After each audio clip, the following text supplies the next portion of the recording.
Hello, everybody. Welcome back to the Glory Glory Man United podcast. I'm your host, as always, Kyle Quinn. And joining me today is Brushy, as always. How's it going, mate? Yeah. Really hot here in London. So apart from the heat, I'm not so bad, mate. I'm not so bad.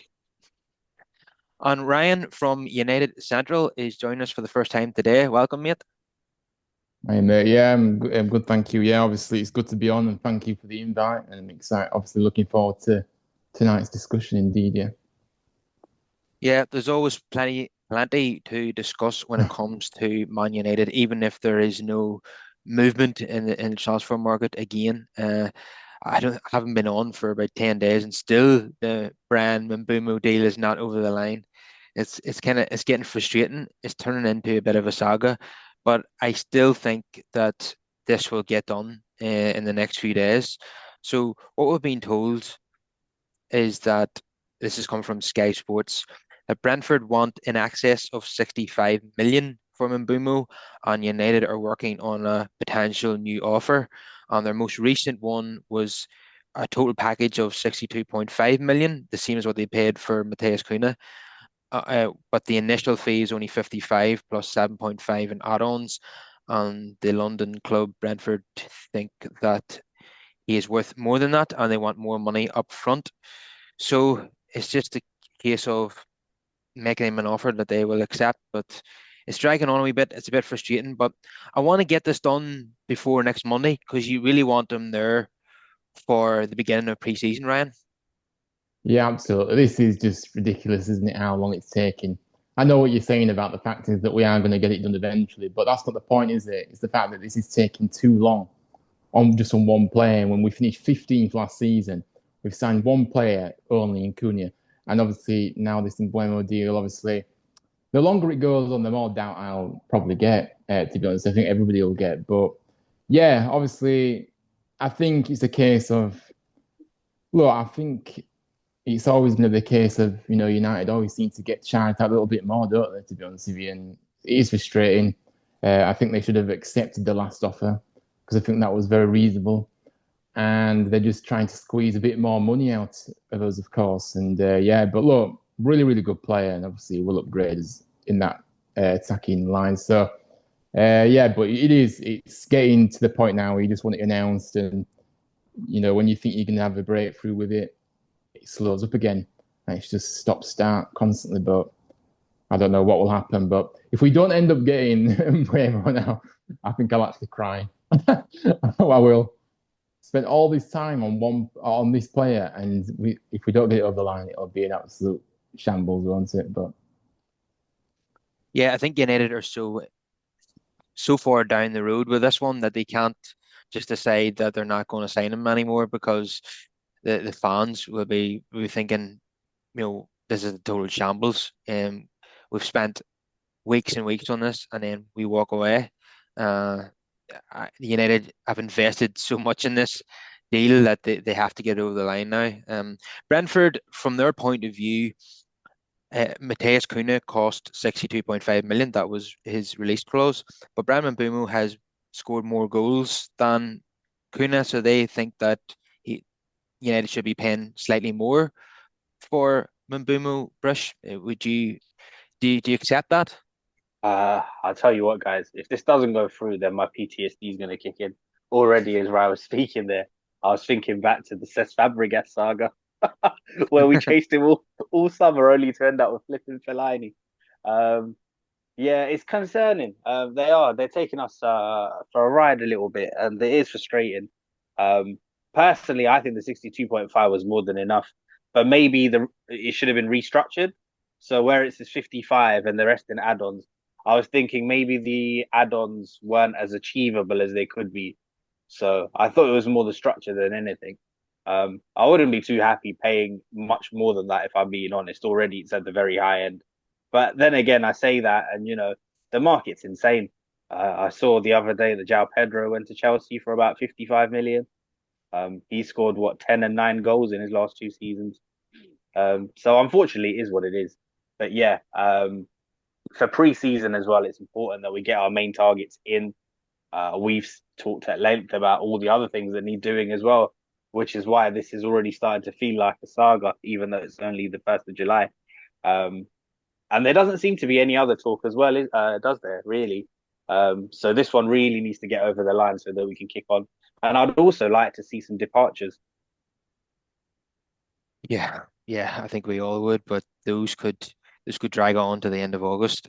I think if United offer 60 million up front and 5 million in add-ons, surely that has to be accepted. If not, then Brentford are being completely unreasonable. Um, Absolutely. And we have to draw the line as well. They can't keep pushing it. yeah, it's the United tax as usual, as Ryan alluded to earlier. It's just Hmm. absolutely ridiculous that anytime we're interested in a player, then there's like a 20% tax added on. Um, yeah, but we will get this done, and it will be really exciting to have two of the best players outside of the top four. These were two of the best players in the Premier League last season, Kuna and Mbeumo. So for United to get those is quite a coup, and given the interest in them from other Premier League clubs, it's been quite a coup for United to get these over the line, considering Champions League clubs are interested in these players.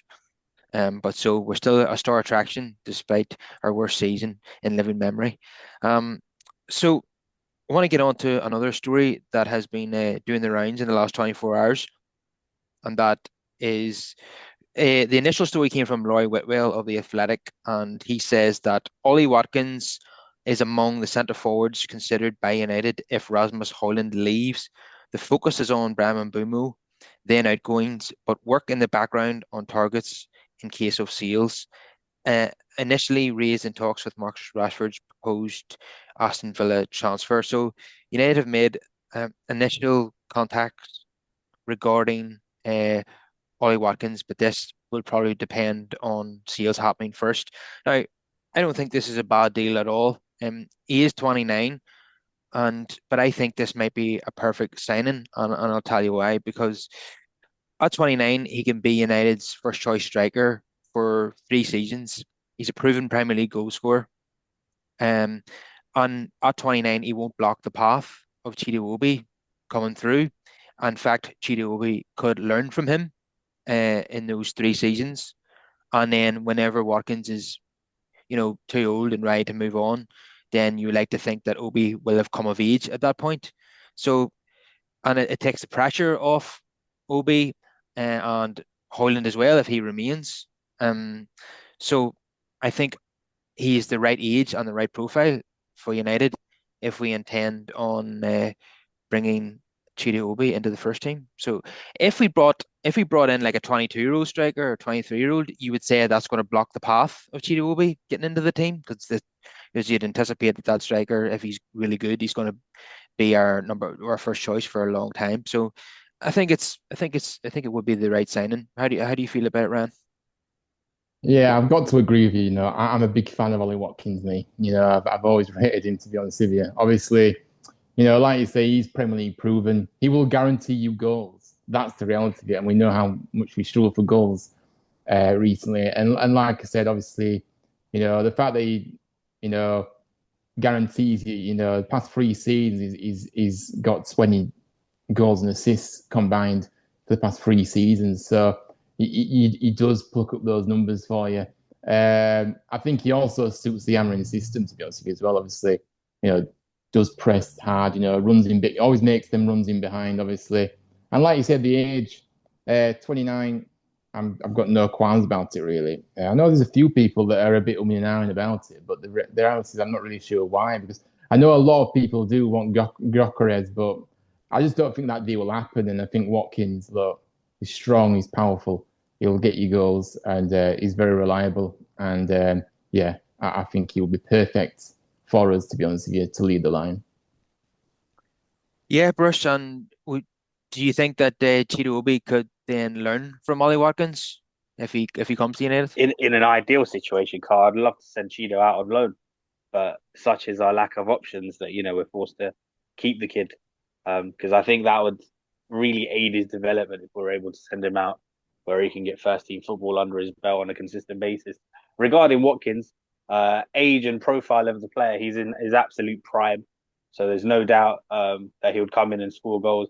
I think my main concern would be probably the fee involved Hmm. because I know in January Arsenal had a bid of about 60 million turned down.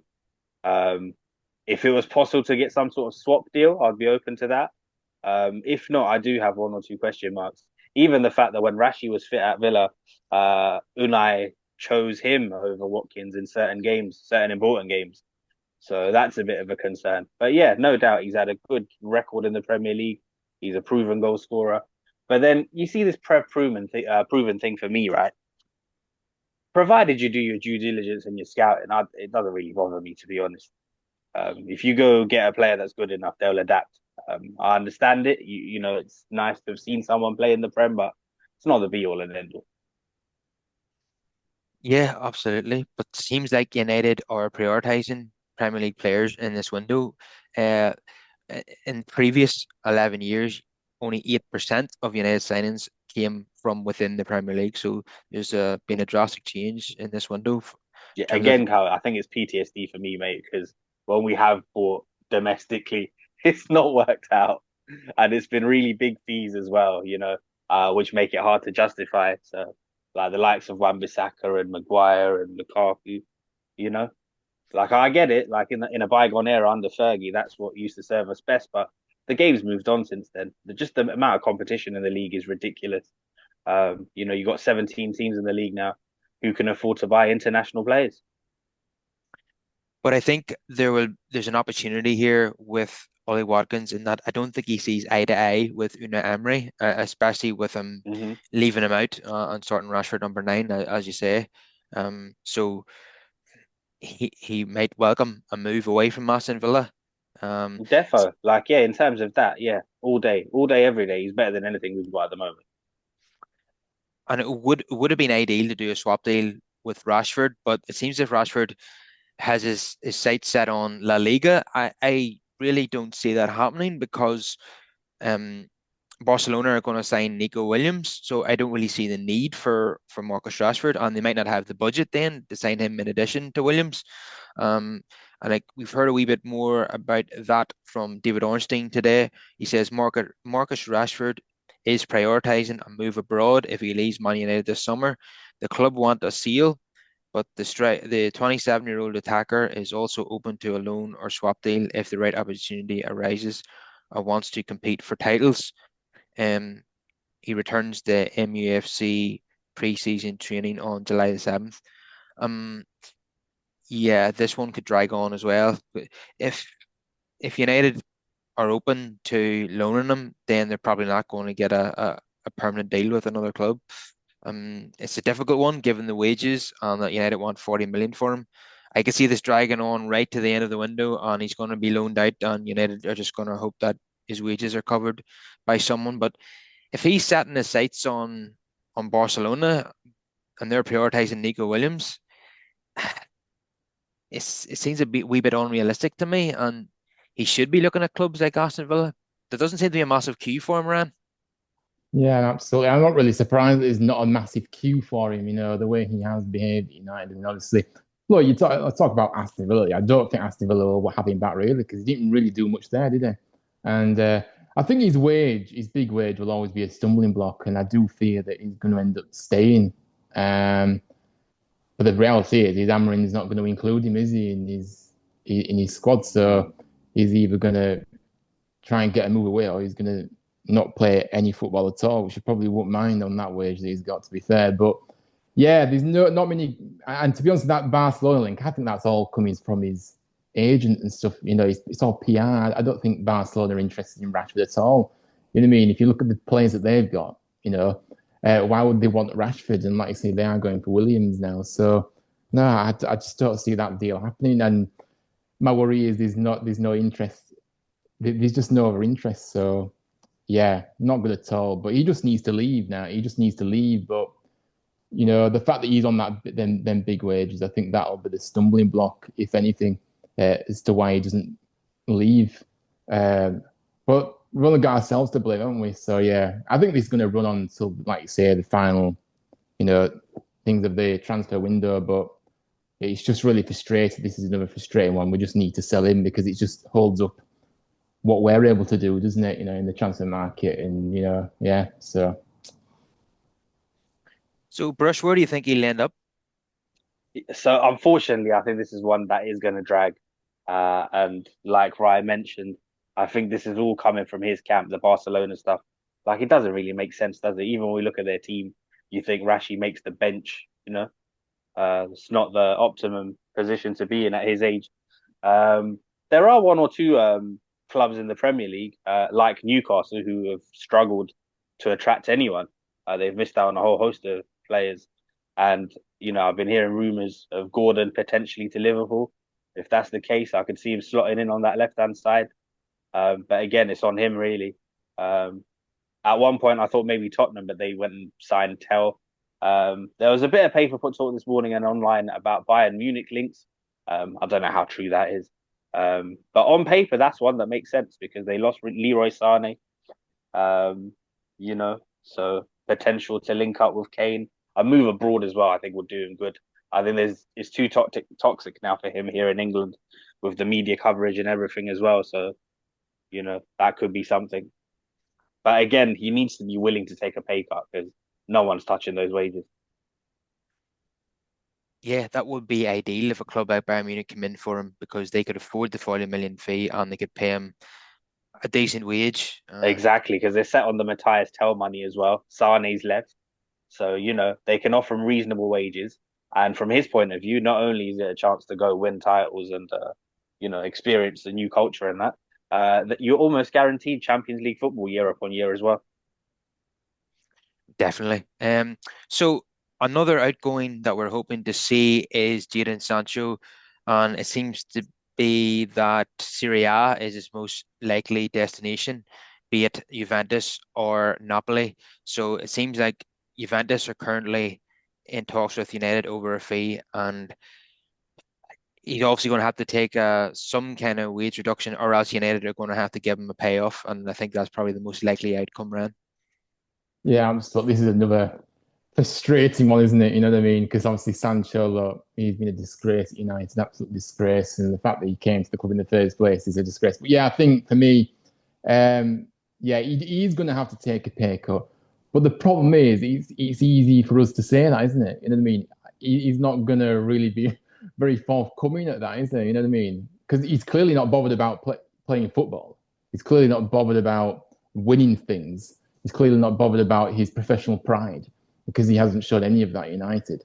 And so yeah, look, I just don't know. But like I said, he's another one that we just need to get rid of. And at this point, I don't care where he goes, he just needs to leave. So that's how I see it. And how true these rumors are in with linking him to Serie A clubs, I don't know because because I'm sure football clubs will see that how he's behaved, his attitude, you know what I mean. And I know he did well at Dortmund and things like that, but I just, I just don't think these players, they haven't put themselves in the shop window and they haven't covered themselves in any glory, have they at all? So yeah, Sancho, just leave. Don't care where you go, but just leave and quick. Yeah. Yeah, Yeah, he that's doesn't do essentially the himself message.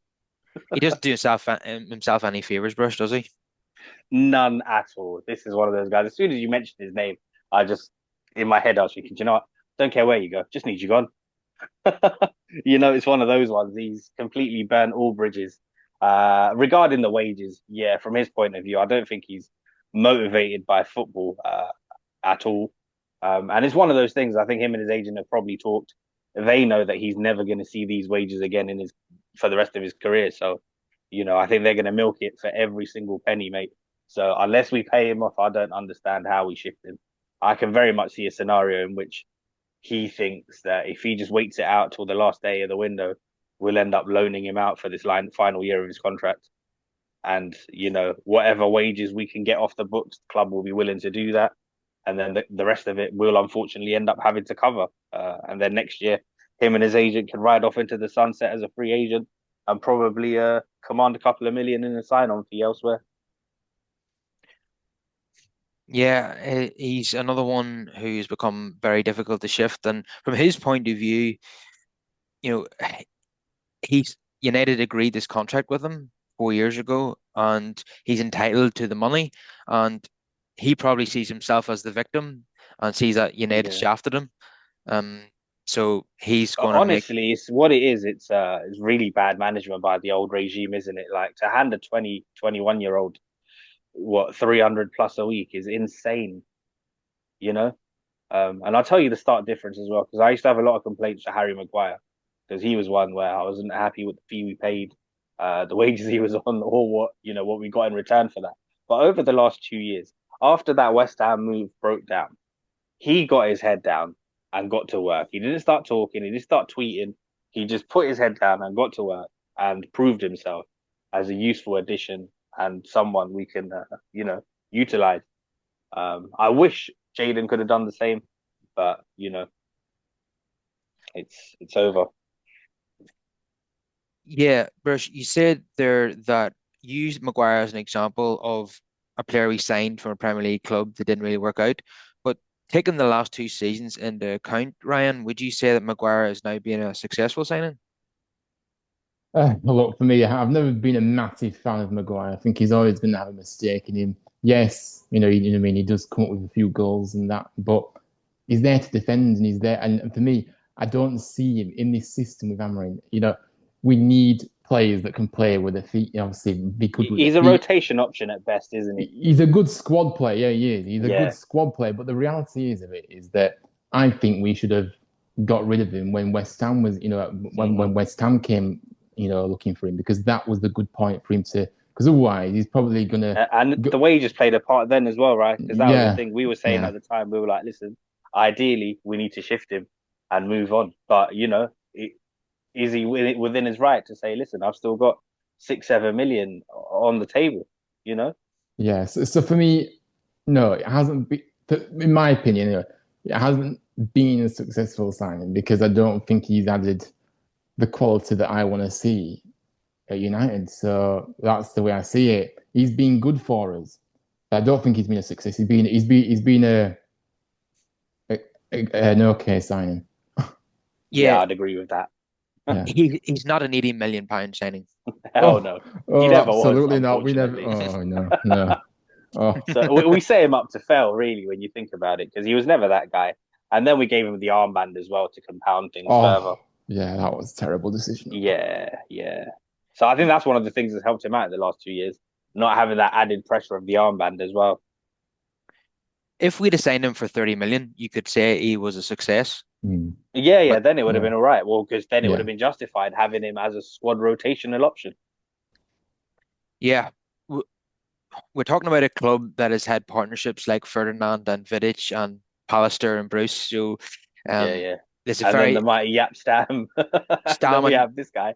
Jaap Stam and Ronnie Janssen. Yeah, so Yeah. the ceiling is very high in terms of our expectations. So that's why Hmm. he's only an okay signing. They were hoping that the likes of Lenny Yarrow will reach the ceiling of the past. And I tell you what, that was one of the very few bright sparks last season. I'm very impressed with this kid. yeah. Look, I'm really impressed with Lenny Yoro, but the big concern I have with Yoro is the fact that he is very injury prone, isn't he? And it is a worry. Because look at last season, he kept coming in and out of the side, in the mean. And the only reason Maguire played that much is because of the injuries he had at the back. So let's put that out there as well. But yeah, Yoro, really, really like him. He was a bright spot, but is he going to be able to be fit? Is he going to be a player that's going to keep fit all season? That's the worry I have.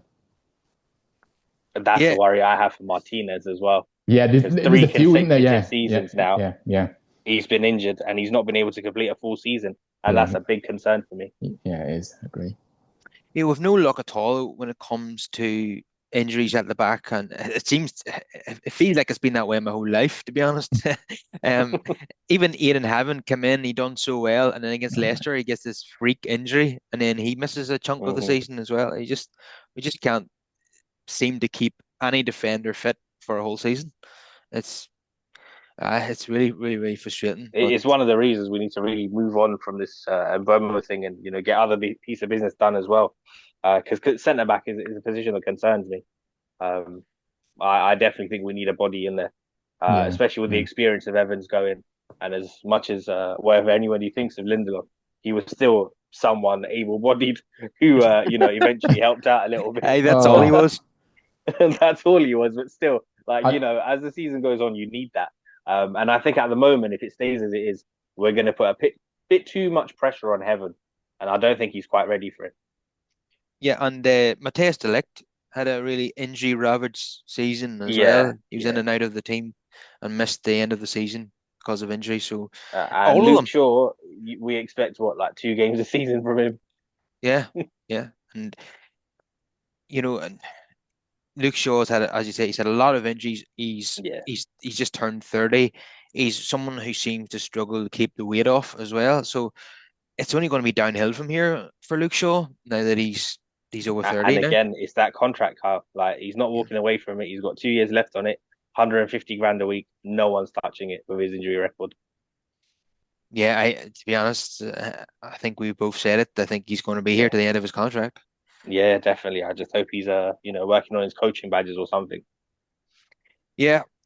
So Johnny Evans has retired, but he's found a new role at United, and that is he's head of loans. Yeah, And so he's like a loan manager, isn't he? So he deals with the youth and sending them out on loan. oh yes, it's the head of loans and pathways. That's what it's called. Yeah. Um, not unusual for a club to have this sort Hmm. of figure behind the scenes, and obviously not only is he not only does he have experience of coming to the United youth setup and being a first team player, he also has experience of going on loan, as he did when he went to Sunderland. He may have went to Royal Antwerp as well, and before that, I'm not sure, but definitely went to Sunderland on loan. So you quite happy with this appointment, Ryan? yeah, yeah, no, I think it's sensible to keep him on in that kind of role. Yeah, obviously, always, play, when he played, he always give it everything, and yeah, really professional. And yeah, no, really, really likable guy as well. So yeah, I'm happy for him to stay on in that role, and I'm sure he will do well in that role as well. To be honest with you. Yeah, it's a Yeah, role that makes a lot of sense for me, Carl. Like having come through the youth system and experience that he knows firsthand what it's all about. He understands the Yeah. club fully as well. His missus is also employed by them. They're very settled, and yeah, it's good. It's a smart move. yeah, yeah. It does make a lot of sense to me.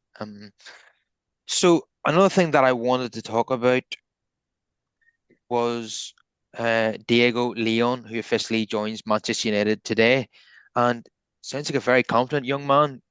Just seen the quotes from him earlier, in which he says, "Everyone thinks I'll go out on loan, but I don't have that mindset. I'm going to kill it in pre-season, and within 1 or 2 games, I'll be ready to be playing with them." So he is determined to make a name for himself at Manchester United. He's not coming here to go out on loan. He's not coming in here to be an understudy. He's fully confident that he's going to be United's first choice left wing back next season.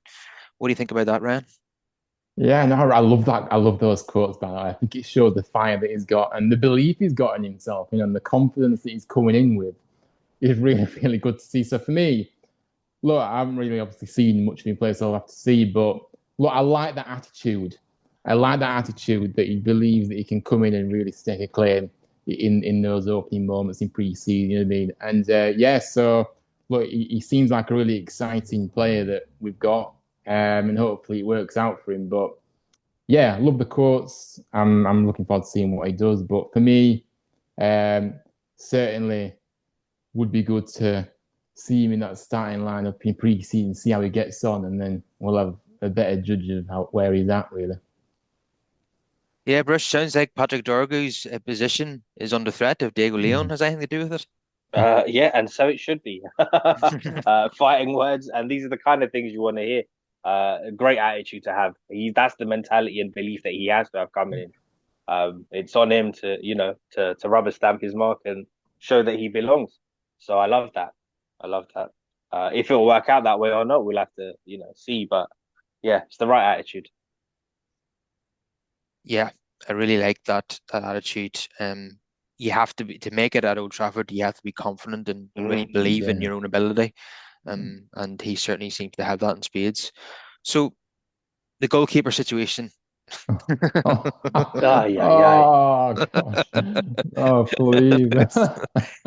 We're You all know, oh.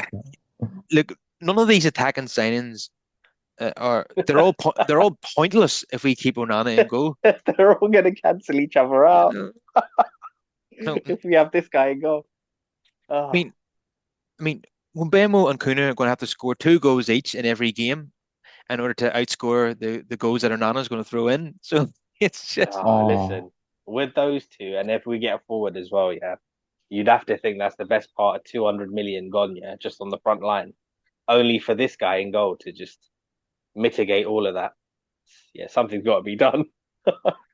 another player is really going to be hard to shift because United need Yeah. 30 million in order to avoid a loss on PSR. Mm. And I'm sure he's on really good wages. And we're kind of relying on Saudi interest, but there's been none forthcoming. And it's quite frustrating the way Saudi have not bought a single player from Man United. They've bought a number of Premier League players, but the only player they wanted from us was Bruno Fernandes, and he wasn't willing to go there. Um, so yeah, there was links to Monaco for Onana, but Fabrizio Romano played that down.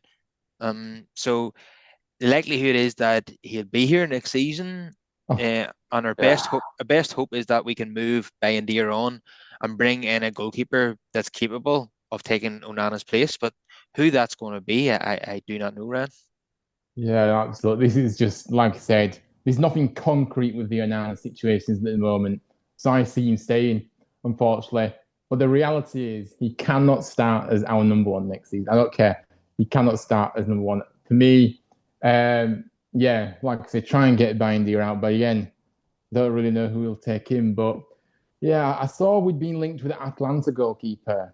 Karneski, is it? Karneski, I He's think. pretty good in. Yeah, so he was linked to us. But again, I don't know where the money is coming from here. We need to Yeah. sell to get these players in.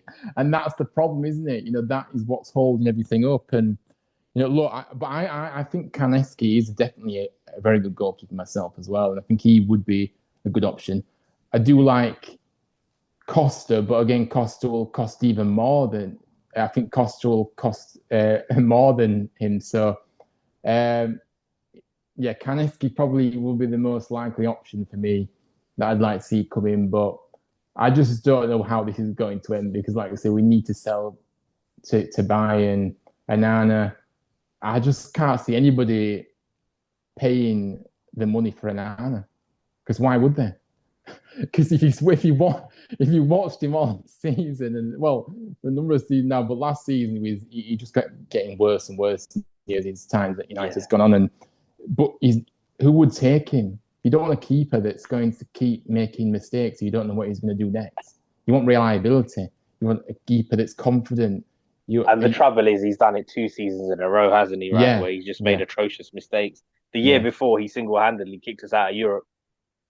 yeah. Absolute chaos. So look, Yeah. again, it's another scenario where we stuck with this player on the wages he's on, Mm. and it's just a complete mess, isn't it?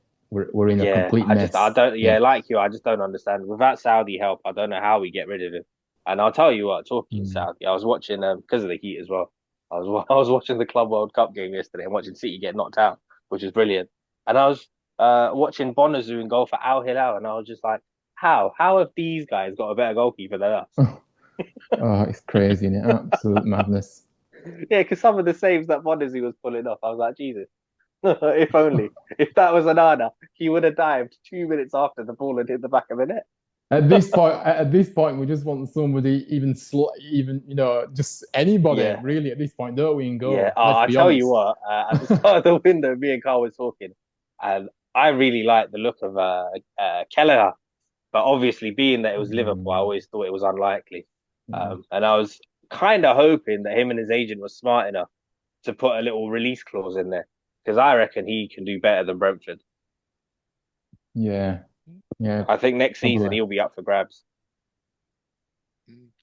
Maybe we could try and get him next summer, but we really need a Yeah. goalkeeper now. That's the We need, trouble. yeah, Well, yeah, that's the thing, isn't it? Just yeah, anyone would be an improvement. Bloody hell, Tom Heaton's signed a new extension. I don't understand that. Can you? I don't get that. I can't understand it. I can't Yeah, understand it at all. It's absolutely ridiculous. The thing is, though, you know why we get away with this? Because seems to me like majority of United fans just accept it like it's okay. Like, Hmm. oh, it's all right, don't worry, it's fine. No, Tom What Heaton should not be concerns me suing as you. well, guys, is the wages. So I'm hoping he's taken a reduction, but the contract he was on before, he was on 45 grand a week as the number three with less appearances than years at the club. Yeah, yeah, yeah. Apparently, he was getting paid more than Bayern. Yeah, yeah, Uh, Bayern Deer's on 25 grand a week and Tom Heaton was on 45. It makes I no mean, sense. whose news has this guy got hold of? That's- Seriously, I mean, was he played like one game for United?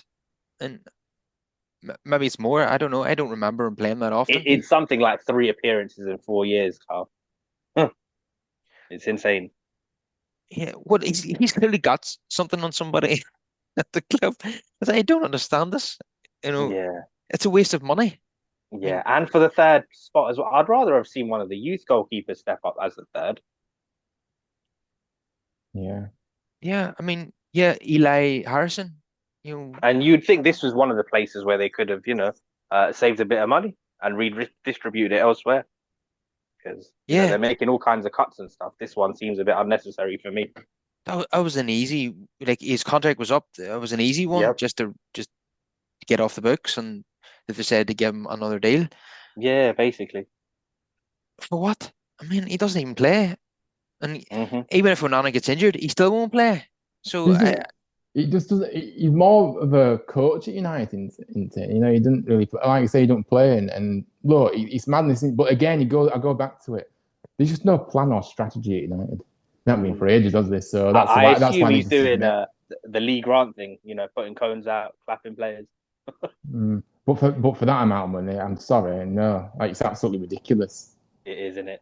I'll tell you what, from his point of view, though, dream job. He's laughing. He's laughing, isn't he? Absolutely laughing. yeah, he's basically the United version of Scott Carson. And remember, he was at City for Yeah, years and years. basically. Like And imagine from his point of view, he just wakes up every morning, knows he's never going to play, just come in, use the facilities, and just get paid handsomely, get a yeah, front row seat as well at the games. Actually, no. Then again, that probably justifies it because it's torture these days, isn't it? Watching us. so This, yeah, yeah. are we paying him 45 grand a week just to do his coaching badges? Is that what it is? Or- It's more than enough to cover the coaches' badges, Carl. At this That's rate, you might as well put him as number one. So, I don't know. Well, I did call for that during last season and at certain points because when Onana's errors just got so infuriating, I Yeah. was like, ah, mm. just play Tom Heaton because Bayern wasn't much better really No, in it's the replay. terrible. Absolutely Yeah. terrible. Yeah, no. And then in the postseason tour, Heaton made a mistake. So, Oh, so the oh, that pointless tour that they went on. Oh, don't get me going on that. Oh, Yeah, what yeah, a yeah. waste of time. Completely waste of time. I mean, you know. yeah, it's all about money. The 8 million that they got for it, that's what it was about. And the open top bus parade and all that they did out Oh, there. that That was was a disgrace. embarrassing. That was embarrassing. Absolute disgrace. In the Oh, same no. week where we had to watch Liverpool do that, their Premier League parade, and then there was this with Xerxes waving at like three people on the side of the street. Oh, my days. No. Oh, Absolutely shameless, the club are. Initially, I thought it was fake. I thought somebody had made it up. I was flabbergasted when I looked into it, and I was like, nah, nah, who it don't organised this? it doesn't surprise me anymore what happens at this football club, I thought, you know. Yeah. Never do nothing will surprise me now. The way this club operates. It's an absolute circus. Yeah, the shame went out the window about 12 years ago. Mm, Hmm. yeah, Some might say even longer than that. yeah. But yeah, Marco Conecci, the Italian goalkeeper, yeah, he has been heavily linked. But again, they're going to be looking for probably a 40 million euro fee, I would say. This is the problem, Carl, because he's come off the back of the best season he's had. He's regarded at the moment as one of the best goalkeepers in Serie A. So he's going to come at a premium. Definitely. And yeah, and as you said, Ryan, Diogo Costa, it'll be, I think his release clause is 75 million euros. Oh, so we've got Insane. no chance of we can dream. Insane. No chance of him. But yeah, If there was some sort of chance that we could include Onana in a swap deal, that would have been interesting. But again, it would probably be the wages that's an issue, even if somebody were to take a punt on him. It's Mm. going to be really hard for us to get rid of anybody. The more I think about it, I just don't Yeah. see how these deals are going to get done. Um, Hmm. I was hopeful on Anthony because he played so well Yeah. for Real Betis, but nothing has happened there either. Nothing's happening. And the thing is, Betis got paid as well. They've made one or two sales, but they've not decided to spend that money on Anthony, which is concerning. Um, and bloody Ten Hag, who I was hoping would come and get one or two of his leftovers, hasn't done that. He's decided to waste his money elsewhere as well. Yeah, he has saddled us with these players, and Yeah, yeah. we cannot get them off the books. And and Garnacho, I mean, I don't. He doesn't. I think you think he's better than he is. I think that he's more in demand than he actually is Hmm. because the Bayer Leverkusen can't do this deal because the sums are just too much for them. It seems that's what we're being told, and he's not interested probably in going there anyway. Napoli showed interest in the winter, but have not renewed that interest. And Garnacho has set his sights on staying within the Premier League and would like to move to London. But I don't see Arsenal and Chelsea, banging our door down to get Alejandro Especially Garnacho. now because Chelsea went and got the kid from Dortmund, Jamie Giddens. Gittins. Yeah, He plays on the left as well. So but yeah, I and suppose it doesn't help as well. Garnacho's attitude. He's been a child. yeah, yeah, with he pictured in a Villa shirt with Rashford on the back. That Yeah, was with Rashford absolutely on the back, liking certain posts and stuff. I mean, I don't really get into it, but it is a concern because these days people they watch all of that stuff, don't they? And it's negative press one way or the other when you're liking certain posts and posting cryptic messages and things. yeah. Him and his brother are just irritants, really, and they're both children, and they need to be moved on away from Old Trafford. And I think I remember listening to a journalist talk on a podcast about this, and they said that if Garnacho and his brother behaved this way at Real Madrid, it wouldn't be tolerated. You know, so he's going to be difficult. The manager's obviously made a decision in May that and told him to his face that I don't want you here anymore. Find a new club. But even we probably thought back in January that we would easily get 50 million from someone for Alejandro Garnacho. It's not been forthcoming in this summer window, and this one could drag on as well. So it's really hard to see any sale that we're going to make in this window, to be honest. Yeah, it does. It does. It's crazy, isn't it? But the thing is, we can't make excuses. The club have to sell these players. We can't just make excuses and say with this and that. No, the club have got us in this situation. They have to get us out Yeah, of it, and that's yeah. it. And that's how I see it. And look, I think Garnacho will have suitors. To be honest with you, I know we haven't said anything concrete, but he has got. He's at an age where he has got that high potential for me, and he has done some good stuff for United, but I just think his attitude and behaviour does let himself down, and his brother encourages it. And the reality is, and I know I'm not making an excuse for Garnacho. Sorry, I'm just saying this one point on Garnacho, but the reality is, if you remember, Garnacho came onto the scene very quickly, didn't he? And you need good people around you. When you haven't got good people around you, you don't stay grounded. You just completely, go crazy, if you can say so. And his brother encourages all this drama because what he's behaving like as well. And so in that regard, I do feel a bit for Garnacho because I think he has got talent in there, and he's a reliable. He is always available to play for you. Yeah, clubs will like that because he's reliable. He's never injured. Look how many games he played for us last season. I don't particularly think that the way he was treating that Europa League final, I don't think that was right. And what he said afterwards, obviously, he was obviously upset about the situation. If you played, if you just put himself in your shoes, right, and where if you've made yourself available all season and you have done some good stuff, of course, plenty of stuff he needs to work on and do better in, and then get dropped for a Europa League final over somebody that has hardly been available just because he had a good game in Mason Mount, just because he had a good game in the previous round. I'm sorry, it's just not acceptable in my opinion. Garnacho should have been starting that final, and Mason Mount was the one that should have been coming off, um, coming off from the bench, and that's how I see it. So in that regard, I do understand where Garnacho has been made a little bit of a scapegoat at United, not just from the manager, but I think from the fan base as well. Because yes, he's missed chances. Yes, he's not made the right decisions at times. But he's done some good stuff as well. People are quick to criticise, but they aren't actually quick to actually praise when he's done well in some moments.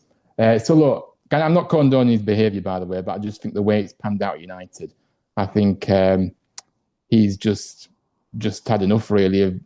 It probably feels like he's the scapegoat at United, to be fair, I think. I do agree that he should have started the final instead of Mason Mount because, as he said himself, he had been starting every game up until that point, Yeah, and then the yeah, manager left him out just because his favourite Mason Mount had a yeah. good game in the second leg against Bilbao. Um, but he didn't handle it in a very mature way, and No, yeah. and a bit like Sancho, there will be suitors because he's got talent and he's young, but he doesn't do himself any favors. There'll be there could have been 10 clubs interested in him if his attitude was right. Now there'll only be four or five because certain clubs will be put off by that kind of attitude, Mm. similar to Sancho. So, and at the price that United are looking for him, most clubs will not be willing to pay that. We're hope now, Brusher, you said that Chelsea had signed Jamie Gittins from Borussia Dortmund, and you said that kind of rules out Garnacho going there, but then it's Chelsea. They It's could, Chelsea, so they just like collecting players, don't they? They're playing Pokemon over there. yeah, I yeah, mean, for the life of me, I can understand why they brought in João Pedro as well. You would think that they would have chosen one of Pedro or Liam Delap and then gone for a more mature, established striker. But hey ho, here we are. yeah. At United, we have a list for every position, whereas Chelsea, they signed everyone on their list in every position. Yeah, yeah, yeah. Even with like loads of players to shift as well. Because again, they've got like the likes of Nkunku and Raheem Sterling's on a ridiculous contract. He's on over 300 grand a week. Yep, and he flopped on loan at Arsenal, so that's a Yeah. difficult one for them. But Mm. yeah, they seem to sign their top three options in every position to sign them all. Yeah, yeah, and they put them on lifelong contracts as well. Even João Pedro, he signed a 7 year deal. The kid's I know. 23. What's Cole Palmer, a 10-year deal or something? Something crazy like He that. signed an extension as well, didn't he? So yeah, he's locked in. Um, yeah, so they might yet come in for Garnacho, you never know. Arsenal don't seem to be prioritising Garnacho at the moment. They're more interested in, is it Rodrigo from Real Madrid? They're hoping that he becomes available. Yeah, they're after a striker as well, aren't they? But it doesn't seem to be happening. Yeah, I think Benjamin Sesko is their Yeah. number one target there, even though Victor Gyökeres has been telling Arsenal that to come and get me. I- that could yet happen for United. If Arsenal go in a different direction, sign a different striker, and he is totally fallen out with Sporting Lisbon now. Him and the president don't see eye to eye, and it'd be difficult for them to then to keep an unhappy player. The I way. think that could potentially turn into a Victor Osimhen at Napoli type situation, Yeah, Carl. I was just about to So say that actually. yeah, Yeah, like as we get closer to the end of the window, yeah, they might even shift him on loan. Just because I think those bridges have been burned now. yeah, and there could be an opportunity for us right at the end of the window to get him Yeah. for maybe a cut price or a loan, or Hmm.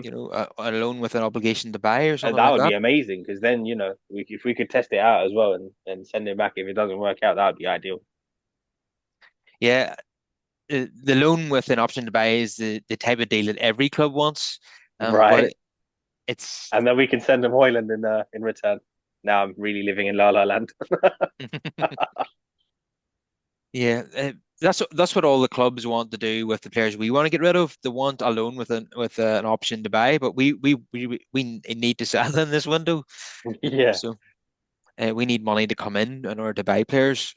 We have the money for Mbumo and Kuna, but after that we really need to sell. But as we've touched on, it's proven really difficult. So I think with both Oshiman and Gyökeres, if they have not moved by the final week in August, there could be an opportunity for us there, to get maybe a cut price deal or a loan with an option to buy or an obligation to buy. So um, we might not sign a number nine right to the end of the window, but if we But get the right man, I'm not complaining too much about it. yeah, the thing is that I would complain though, because for me, we can't be waiting until then. Yeah, We need to get somebody in for pre-season, and that's the way I see it. And then obviously start the season. I know what you're saying. If you get that quality of player, and you have to wait until that period, but there's no guarantees that they're gonna. You're hoping. There's no guarantees that it will happen like that, and that's a risk because we don't want to be left without nobody at all, do we? So I Yeah, just don't without a know. plan Yeah, B, where you're yeah, going into another season with yeah. Hoyland leading the line. No, it's just not good enough. We can't be starting the season with Hoyland as the main guy again. No. Yeah, and the thing is, there are options out there. I mean, Mm. just this past week, Tammy Abraham went to Besiktas for the equivalent of about 17 million. Now, I don't think he's a great player, but he's a decent option. And at that price, you can't really complain. He's what, 27, going on 28. And from his time Mm, at Chelsea, I remember, he was half decent there. He's had a lot of injury issues though, but I know what you're saying. He's all right. He's all Yeah, right, but he's had a lot of injury issues, and that's probably reflects the fee that he's gone yeah. for. But Yeah, in this yeah. market, though, for 17 million, I wouldn't Mm. complain. it seems as if obviously Gyökeres would be the manager's choice. Yeah. Yeah. Victor Osimhen would be You would think that would be the most sensible one as well, because obviously the manager's worked with him, and that's somebody surely who understands his system down to a T. yeah, and Victor Osimhen would be of interest to any club really. Yeah, Um, and but Watkins seems to be another name on the list. So there seems to be like a plan B and a plan C there, and there may be other names that we're unaware I of. think my only concern with Osherman would be, Carl, if we start building a team with all these African players, come Mm, January, we're going to be screwed. Like imagine if we had a starting lineup and we lost Embuemo, Osherman, Ahmad, and Anana.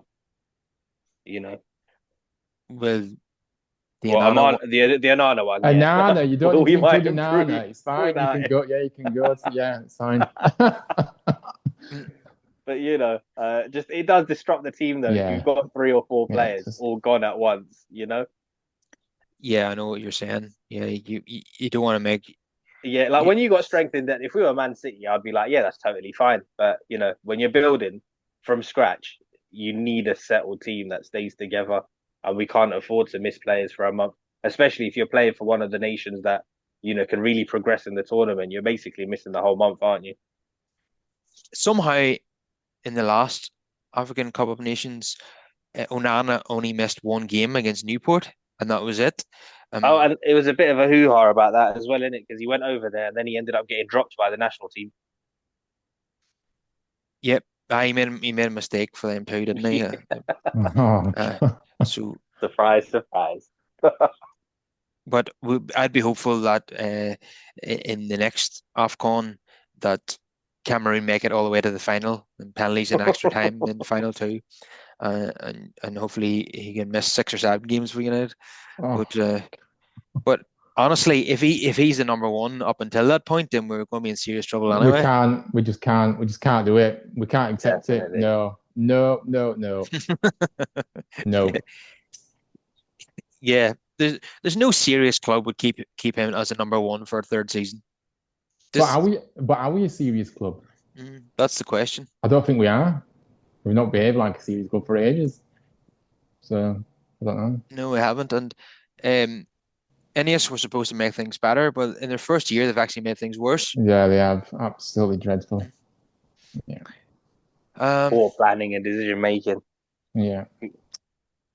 yeah, but they seem to have finally settled on the top brass at the club. So they made Wilcox the director of football, Owen Brada obviously the CEO, and then they have Christopher Vavale as the head of recruitment, and then have Johnny Evans as the head of loans and pathways, and obviously you have Darren Fletcher now. He's going to become the under 18s coach, I believe, take over from Adam Lawrence. He had a lot of success there, so good luck to him in that. Um, obviously he'll be coaching his own son potentially. No, no, they might be too old for that team now. I'm not really sure. Not sure if Jack and Tyler are now maybe moving into the under 21s maybe at this stage, but But those kind of appointments, I'm a fan of, Carl. Players who've been there, done it, who know the process from start to finish. I think that can be great for the kids that are currently in the academies. yeah, Fletcher and Evans have a lot of experience of coming through the ranks Yeah. ahead and going out and loan and all that sort of thing. Hmm. So yeah, those are the right appointments. And Wilcox was the man who identified Aiden Heaven and got him in for 1.5 million. So if he could do more deals like that, I'd be more than happy. But yeah, so it seems like they've settled on the structure now, and hopefully things will start to improve slowly. I don't expect United to be pulling up any trees next season, but surely the only way is up, Ryan. Yeah, absolutely. I don't think anybody think we're gonna, you know what I mean, pull up any trees. I think we just want to see something, something to get behind, some progress, the P word progress. And that's all we want to see. So yeah, no, but the thing is, we have to start the season well, don't we? Because, if we don't start the season well, win those 10 games and the pressure will mount on the manager then again, and we're going around in circles once again with all this. So yeah, no, we just want to see progress. We want to see something on that pitch, and the reality is, Amrin has nowhere to hide now because he will have a full pre-season, and he can't be talking about having time on the training pitch. He'll have time on the training pitch in the pre-season, so he has to. We have to see better with this system because I've said it for a while now. I don't really feel confident in this system. It might have worked at Sporting, but I just don't really like the system. I don't know what you guys think, but I'm just not a fan of it. I just don't know. But regardless, that's the system he's going to play, so that's the formation he's going to play. So yeah, we'll have to wait and see. But let's just have some progress this season. Mind you, talk about progress. It can't surely get any worse than last season. Well, Famous last word, huh? Oh, if it gets worse, that means relegation. well, the thing is, we don't bring any more players in, then we are in a relegation fight. That's how I see it because we are so short Yeah. of players. Yeah, if There's we no can't denying it. shift Yeah, the players that we yeah, need to shift, then I don't see how this is going to work because this man has come out and said no matter what happens, he's sticking to his system. And like Ryan, I've got my concerns with this as well. Personally, like I've never been a back five guy. I mm, like four at the back. yeah, But it is what it is. It's a system that he's obviously into. They've identified that as the thing that we're doing. So you have to support it. But then I'm not seeing recruitment that reflects this system either, which is a bit annoying.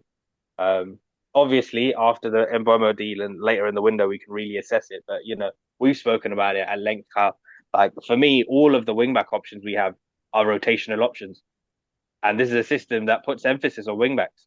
yeah. And you've let the likes of Kirkes and Out Nouri and Frimpong move on to other clubs. So what are you doing? Like, what is the plan B? You know, if there is money towards the end of the window and we get someone like an Estepinian and we pay anything close to what Out Nouri or Kirkes went for, I'm gonna be pissed. Yeah, it is odd that it's a wing back system and we're potentially not going to sign any wing backs in this window. Yeah, like because look at the evidence of what we've seen. Like Dorgu, very very young, very raw. He's a guy who didn't even have a defined position before he come to us. A rotation option. Dallo, we've seen enough of Dallo now. You know, and then he also played him on the left, and he's rubbish there. Um, Yeah, yeah, Mazraoui, probably an elite rotational option. He's a very like if you're a championship team, like a title challenging team, he's a guy that you'd love to have in the squad. He can fill in, he can do a job.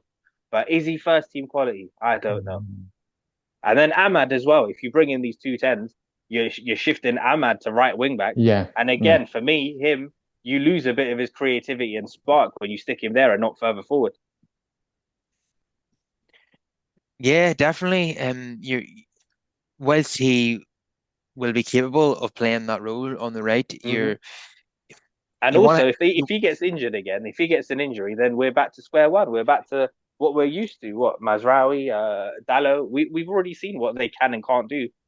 So yeah, you're kind of screwed. We've got Harry Maguire as one of our best centre backs going into this new season, dear as God. things stand. You know, we're we're relying on Ahmad, who is you know he's an attacking player, so we're going to rely on yeah, him to play a wing back role, and then hmm hoping that a player from the Paraguayan league is going to hit the ground running. I mean, yeah. this is That's not. what I mean. But the thing is with that is that the fact that we have looked at those number 10 roles and said, you know what, we need two. Doesn't that Hmm. suggest that Amarim thinks that Ahmad can play on that wing back role? Because surely, otherwise, why would he go and get those? Why would he get two number 10s? Because we know both Mbuemo does get done, and obviously Cunha is obviously here already. Then them two are going to be starting. We know it. We know they are. So The yeah. only other thing I can think of is maybe if we miss out on a striker, he's maybe thinking, listen, these two tens are very versatile. I can Mm, stick either one of them up top, and then Bruno can slot into the 10 as well. Yeah. Because I did think it was odd that we're prioritizing these two, especially as we're keeping Bruno as well. Because again, for me, Bruno's better further forward. And if you no, play him yeah, deeper, yeah, you need a three-man midfield if you play him deeper. In a two, I don't see it working. yeah. I get that. Yeah. Yeah, or you could see if we don't get a number nine, you could see Xerxes playing up top And alongside. that one I can see. I can see him in the sort of Firmino role with Mbomo and Cunha either side doing the dog work. I'm not convinced. Sorry, but Zirks, we, we can't be doing that either. I just can't. I've watched Xerxes. He got better as the season went on last season, Yeah, but he's still way off it. And I don't see him yeah. as I don't even know what he is. Where is his best position? I don't think I mean, even he's a he doesn't know. self-proclaimed 9.5, That isn't doesn't he? exist. That doesn't It's, exist. Let's not go down that road. Absolutely. well, no, because when you think about it, I kind of agree with Uh, him now because he's clearly not a nine and he's not a 10. he doesn't know what he is though himself. So He how is doesn't anybody know else what meant it to is. do? And the problem is, look, I don't even know. But Yeah, look, Xerxes, that was another baffling signing. because earlier in the season, right, I think I described it to Kylan. He reminds me of like a mix of Marouane Fellaini and Victor Anichebe. Oh yeah, The sort of hold up player and that yeah. he can outmuscle people. The finishing is absolutely atrocious. Oh Oh my word. Yeah, it is dreadful. yeah, he's definitely got to work on that. I don't expect him to like bag loads, but he's got to improve those numbers definitely. Yeah, he's really good at beating players as well. He's exciting Yeah, to watch, but yeah, as you say, he's not much of a goal threat. We yeah. I think need, the highlight for me was the way he dropped Saliba when we played them yeah, in the cup. yeah, Oh yes, yeah. the double nutmeg. Yeah, Yeah, and that run he went on at Newcastle what led to him pulling his hamstring. He must have went hmm past about five Newcastle defenders, and in that same game, the link up play with Ericsson and Bruno, he played a 1-2-1-2 with Bruno, and then the shot was saved by the goalkeeper. He should have scored that. That would have been an unbelievable goal if that went in. But yeah, he cannot be our first choice striker either. That's you're absolutely right about no. that. Um, And another one, guys, that I think we've just accepted that we can't move him on because of the wages again. Same old story. Casemiro, ugh, that's Yeah, that's yeah, another that's just wasted another one. 300 Yeah, plus a week. it's ridiculous, isn't it? and Yeah, Absolutely. he's loving life in Manchester, so it doesn't seem as I if mean, that's. so would I for Of 350 course, grand he's a loving week. life. Of course he is. Yeah, he's in dreamland. Yeah. But Yeah, the only upside to that is that he's only got 1 year left, I think, on his contract, and we're yeah, not. yeah. Just 1 year left, but then, like you said as well, Kyle, like we haven't got Europe, so that was the one sort of a silver lining with Casemiro because we knew that because he's more adept to playing European teams, we would have seen a bit better from him. But that's out of the question as well now. So yeah, it's useless, Mm. isn't it, keeping him around? But Yeah, again, can't shift him. because he's terrible against Premier League opposition, and we've seen that Yeah, in the yeah, Europa League. He was really good in all the knockout rounds until we played Spurs in the final, and then he was back to how he was in the Premier League. Just The yeah, intensity of the Premier League just can't do it. Yeah, no, I think his legs have abandoned him now. And yeah, he was fantastic in his first season at United, but that's where but he paid. again, Kyle is That's very where he poor planning by the old regime. Like why you yeah would spend big on a player who's going to be 31 in that season is yeah. beyond me. In that sort of yeah position as well. yeah. And how do you go from Frankie De Jong to Casemiro? Yeah, Uh, yeah, the polar opposites. Like it would have made more sense if you planned to pair them together. And also just our luck as well, innit? You bring in a bloody Casemiro once Pogba pisses off. When he was in his prime, you didn't really give him that support. The best he had was probably what Ander Herrera, Matic. Yeah, yeah. But again, it just goes back to the planning situation, doesn't it? Yeah, There's yeah, no planning. There's There's no no planning. planning. It's a Yeah, scattergun recruitment approach. You know, yeah, Yeah, it's not any. There's no planning. yeah. will It's like you? when we signed Sancho, right? Like, because I Yeah. thought when we missed out on him the year before, we went and identified Ahmad. I was like, all right then. So we've got another young right winger. All right. So why are we now going back for Sancho and paying over the odds? Like, because you've just splashed 40 million on Ahmad, who I thought was, the alternative. It doesn't make sense. Yeah, and n- not much of what No, United does make sense. So yeah, yeah. we Yeah, we you signed Diogo Dallo. A year later, you go and get Wan-Bissaka. Why? Why have you got two young right backs? mm, If you're because going to bring in well one as an understudy to learn, bring in one that's more established. Why two similar in ages and that that that was combined fees? that was because again we changed the manager and the manager didn't fancy Dallo. Yeah, So Mm. yeah, it's insane. um we lost 4-0 to Brentford and then we panic buyed and Mm, got Casemiro and Anthony in for the tune of about 200 million. It was yeah, it's insane. Yeah, panic buying. Yeah, and the thing is, this Casemiro, it was, he's a big name still. Regard, Yeah, they thought that they could get away with doing that. Well, they kind of did in the end, didn't they? But in that now we're paying the price. So, yeah. See, back in Fergie's day, that would have been Declan Rice instead of Casemiro. mm, mm, gosh, how times have just got worse and worse since Fergie Hmm. left. Yeah. yeah, we didn't think it Uh, would get any worse than the Moy season. mm, But Yeah. we've Yeah, it's honestly, I thought that was a blip in the road. I thought, you know what, that season it's a write off. Surely they've learnt their lesson, and then yeah, it and was just a revolving door after. we thought that finishing eighth under Ten Hag was a new low, Yeah, but little did we know that the next season would then go on to finish 15th in the Premier hmm League. So yeah, finishing the seventh under negative goal Moyes, difference as well. yeah, It was yeah, the total disgusting. lack of goals, Yeah, 44 goals in one season. That's it's it. yeah, ridiculous. minus 10 goal difference, That is disgraceful, isn't it? and it really was. It was relegation form. Like And if it Yeah, wasn't for the three promoted teams who were clearly worse off yeah, than everybody yeah. else, like we would have been in real trouble. But that's going to be the same every single season, isn't it, with these promoted teams that come up? Yeah, yeah, because the disparity is too much now, right? Yeah, Like they would yeah. have to spend way too much to like even for the chance to stay up. It's not worth it for some of them because if they gamble and it goes wrong, then it really goes wrong. Like I don't even know where Stoke City are now, but we've not seen them again in the Prem. They're in the Which is why championship, some aren't of they? these yo-yo clubs, I understand why they have the structure they do. As frustrating as it might be for the neutral and that, just to see these clubs come up and go back down without putting up a fight, it's sustainability, isn't it? well, at least next season we have the guarantee of 6 points against Leeds United. So it's good to see them back. Oh, yeah. So Absolutely. it's good to see them Yeah. back in the Premier League. Um, Just so we can beat them, yeah. Yeah, yeah, absolutely. it's a pity McTominay isn't around to get a few goals against them again. Do you remember that time he got? It was during the COVID season. He got two in the first 3 minutes against them. I think we won the match 6-2 or Yeah. something. Yeah, Yeah, there was one or two. There was an opening day one as well, isn't it, where Pop got a hat trick of assists. yeah. Bruno got a hat trick in that game. Yeah, Yeah, that's yeah, right. yeah, Yeah, 5-1, I think it was. Yeah. Ah, we missed Leeds, don't we? yeah, It's yeah. good, Good good, time. good to have them back.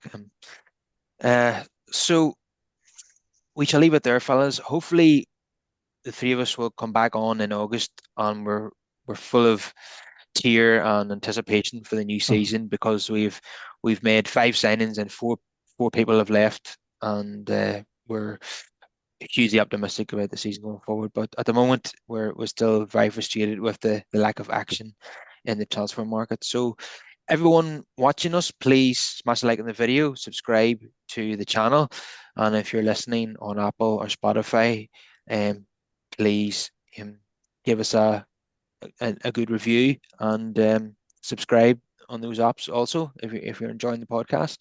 And Ryan, it's been good to have you on. Yeah, thank you very much for having me on. It's been great. And yeah, obviously, hopefully things do pick up for United. Well, they need to do. So yeah, let's see how the next few weeks go. But yeah, thank you for having me on. I appreciate the invite. You're welcome. And Brush, great to have you on as always. Yeah, yeah. It's a pleasure as always. Great to be here with you guys. All right, I shall leave it there. Please, everybody, get your comments in, and I will reply to as many of those as possible. And I shall see you again then, lads. Take care. See you All later. right. Bye.